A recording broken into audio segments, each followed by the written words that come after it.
سلام به همه.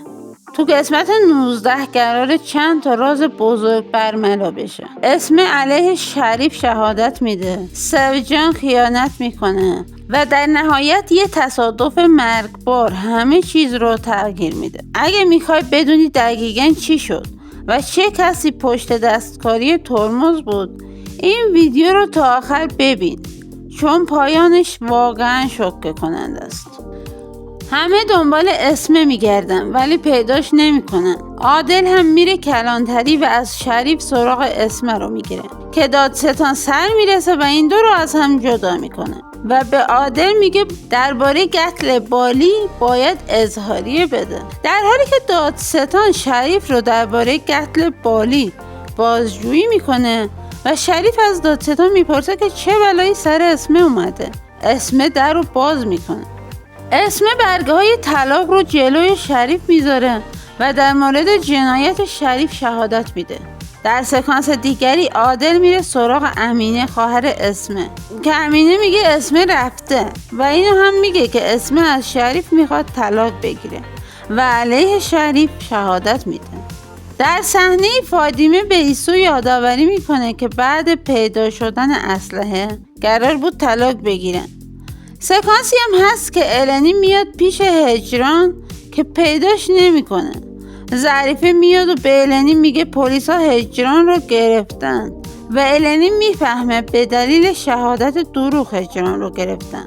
ظریفه به اوروچ میگه باید با النی ازدواج کنی و اوروچ میگه من به کوچاری قول دادم بعد از پیدا شدن اسمه راز بزرگ رو بهش بگم.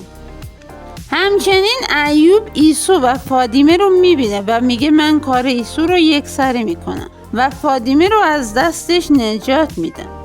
ایسو و فاطمه دنبال یه دلیل میگردن که بتونن از هم طلاق بگیرن. ایوب سراغ رشو میره و میگه یه پیکاپ هست، کاری کن ترمزش نگیره. در سکانسی میبینیم ظریفه و اوروچ و النی میرن سوتلاش بخورن که اوروچ سر لج با مامانش به النی پیشنهاد ازدواج میده. بعد رفتن ظریفه اوروچ به النی میگه من نمیخوام تو رو وارد این خانواده کنم. عادل شب دم در خونه امینه میره و سراغ اسمه رو میگیره ولی امینه باز هم نمیگه. در صحنه دیگری میبینیم النی به عادل میگه خونه پیدا کرده و میخواد با هجران بره ولی عادل نمیذاره. مادر بزرگ شیرین سحری به ایسو و اوروچ شیرینی و برک میده، میگه ببریم به کوچاری. سر سفره سحری کوچاری در زده میشه. ایوب که در رو باز میکنه ایسو و اوروچ رو پشت در میبینه. بعد سحری اوروچ میره ولی ایسو تو امارت میمونه. چون ایسو تو امارت مونده ایوب به رشو زنگ میزنه و میگه امروز ترمز رو دستکاری کنیم. در قسمت جدید میبینیم عادل امینه و سوجان رو تعقیب میکنه و جای اسمه رو میفهمه.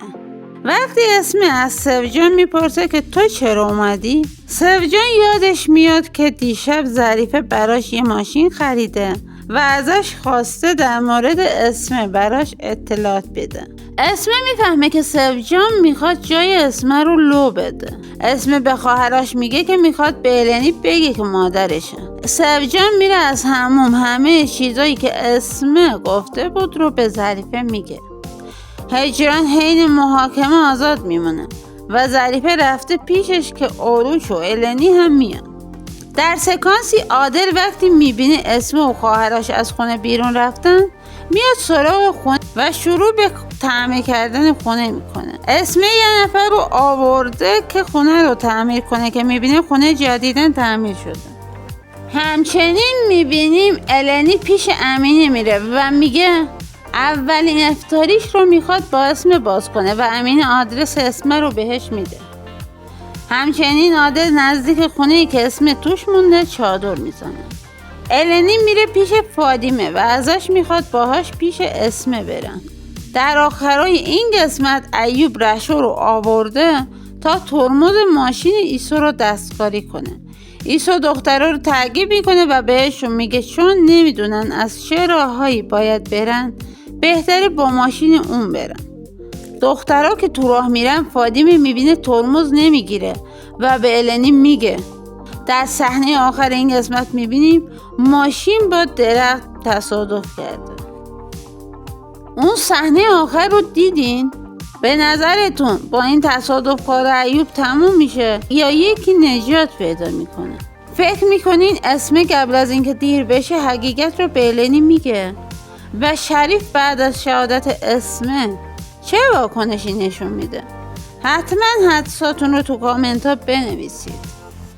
اگه دوست دارین خلاصه قسمت های بعدی رو هم ببینین، همین الان سابسکرایب کنین و زنگوله رو بزنین، چون قسمت 20 قرار انفجاری تر از این باشه.